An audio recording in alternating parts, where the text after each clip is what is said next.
महात्मा गांधी जी को गोली लगती है, क्या निकलता है उनसे, उनके मुंह से? हे राम, हे राम, हे राम। तो अब कहाँ से हम धर्म विरोधी पार्टी बन सकते हैं? हम बन ही नहीं सकते धर्म विरोधी पार्टी। 2 चुनाव इन्होंने ये सारी धर्म की बातें करके चुनाव जीते। आज ये चुनाव है जिसमें जनता जागरूक हो रही है, जनता समझ रही है कि हमें जो दिखाया जा रहा है वो भी सच्चाई नहीं है। हम चाहते हैं कि आप बेरोजगारी की बात करें, हम चाहते हैं आप महंगाई की बात करें, हम चाहते हैं आप बताएं आप हमारे लिए करेंगे क्या। प्रियंका जी, क्या वजह है कि आम चुनाव 2014 में होते हैं, कांग्रेस को 44 सीटें आते हैं, आम चुनाव होते हैं 2019 में, कांग्रेस को 52 सीटें आती है, और अभी भी ऐसे जो पोल एनालिसिस है वो कह रहे हैं कि बीजेपी ये चुनाव भी जीतेगी। मोदी जी और बीजेपी तो कह रहे हैं 400 पार।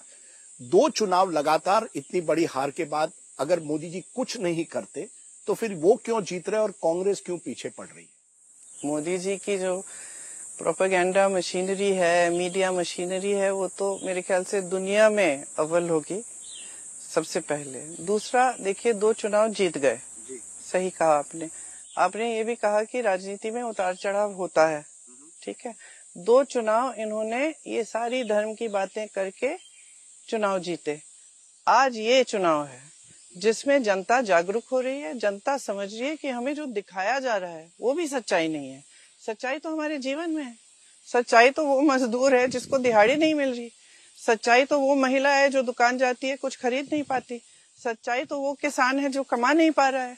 सच्चाई तो वो माँ बाप है जो अपने बच्चे को पढ़ाने के लिए सब कुछ कर रहे हैं, आज कर्ज ले रहे हैं, कुछ भी कर रहे हैं, लेकिन किसी न किसी तरह बच्चे को पढ़ा रहे हैं और उस बच्चे को अभी भी नौकरी नहीं मिलती, चाहे वो बीएससी हो, बीटेक।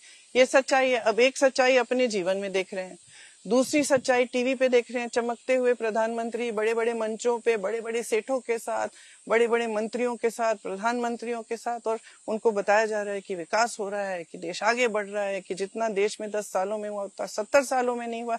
लेकिन अपने जीवन में तो नहीं दिख रहा ना। तो अब जनता जागरूक हो रही है। अब जनता कह रही है कि भाई कुछ गड़बड़ है, क्योंकि मेरे जीवन में तो तरक्की आई नहीं। तो अब जनता कह रही है कि ये चुनाव जो है हमें उन मुद्दों पे बिल्कुल नहीं लड़ाना, ये चुनाव हमें अपने मुद्दों पे लड़ाना है। हम चाहते हैं कि आप बेरोजगारी की बात करें, हम चाहते हैं आप महंगाई की बात करें, हम चाहते हैं आप बताएं आप हमारे लिए करेंगे क्या। अब कांग्रेस पार्टी चुनाव प्रचार की शुरुआत से यही कह रही है कि देखिए हम ये स्कीम्स लाए हैं आपके लिए, ये है हमारी गारंटीज, हम 1 लाख रुपए एक सालाना महिलाओं को देना चाहते हैं, हम जो भी हमारी गारंटीज है वो सारी हम बताते हैं, और हम कहते हैं कि देखिए हम आपकी बेरोजगारी, आपकी महंगाई को कम करने का पूरा प्रयास करेंगे और इस तरह से करेंगे। तो जनता सुन रही है क्योंकि कोई उनकी बात कर रहा है। इससे 2 मुद्दे उठते हैं। आपने जो बात कही, एक तो आपने कहा हिंदू मुस्लिम की राजनीति अब नहीं चलेगी, ये आपने कहा।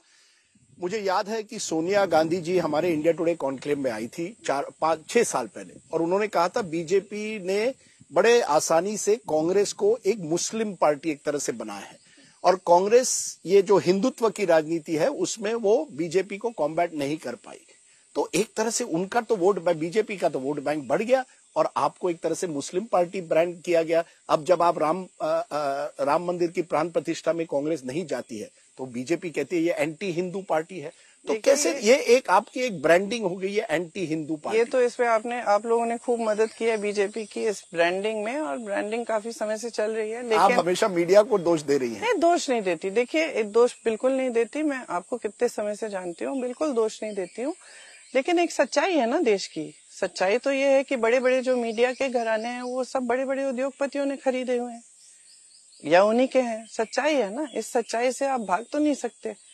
और सच्चाई है कि इन बड़े उद्योगपतियों की साठ-गांठ है मोदी जी के साथ। लेकिन जो आपने मुझसे सवाल किया कि हमारी ब्रांडिंग ये कर दी है कि हम धर्म विरोधी पार्टी हैं या हिंदू विरोधी पार्टी हैं, आप मुझे बताइए हमारे सबसे बड़े नेता कौन है? हमारी पार्टी के सबसे बड़े नेता कौन है बताइए? आप मुझे बताइए। सब महात्मा गांधी जी सबसे बड़े नेता रहे। ये जो स्वतंत्रता का आंदोलन था, जो सत्य और अहिंसा पे आधारित था, ये महात्मा गांधी जी का आंदोलन था। इसी में जवाहरलाल नेहरू जी ने सारी अपनी जायदाद सब कुछ देश को देके इसमें जुड़े। जी बिल्कुल ठीक है, और तमाम लोग जुड़े इसमें। वो गांधी नेहरू का जमाना था। वो नहीं, हुई है। नहीं, मैं आपको कुछ समझा रही हूँ, आप सुन लीजिए।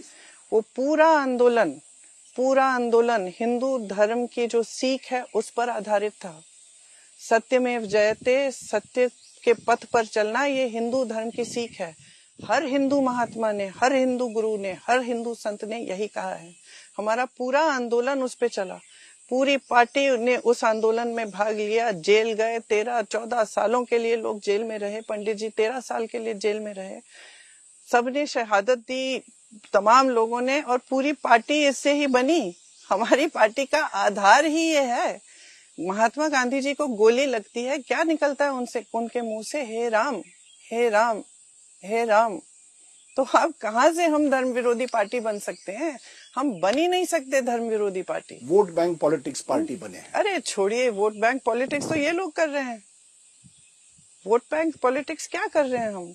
हम विकास की बात कर रहे हैं। हम क्या अपनी गारंटीज में कह रहे हैं इसको देंगे, उसको देंगे, ये इसको नहीं देंगे? हमारी जो गारंटीज है सबके लिए, हमारा विकास हमेशा सबके लिए।